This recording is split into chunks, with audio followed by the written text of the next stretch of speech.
درانو کتونکو السلام علیکم. زه محمد سلمان همدرد د حق غږ پښتو چینل خبري لنډیز کې ستاسو قربا اوس تاسو پام را اړوم د مهمو خبرونو لنډیز.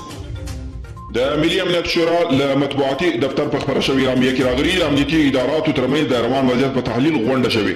د ولسمشر د ملي امنیت سلاکار حمدالله محب امنیتي ادارو ته سپارښتنه کړې ده چې د اختر په ورځو کې دي د اوربند مراد ترڅنګ د خلکو د امنیت تامین ته جدي تدابیر ونیسي.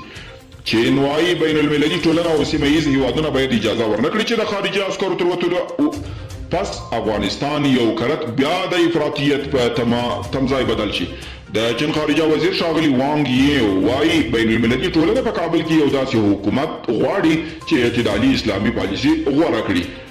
دیني عالمان هم له خلکو غواړي چې د دیني ارشاداتو په پام کې نیولو سره د اختر د مراسمو پر مهال ټول هغه موارد چې جدي توګه په پام کې نیونی سي چې د روغتیا وزارت او نورو اړوندو ادارو او بنسټونو لخوا یې سپارښتنه کیږي.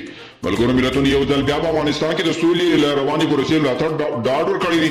په کابل کې د ملګرو ملتونو د مرستندوی دفتر مشري دیبورا لاینز د اختر په مناسبت په یو خبره کړي ویډیو پیغام کې ویلي چې دوی د افغانانو ترڅنګ ولاړ دي او له دې هیواده نه وځي.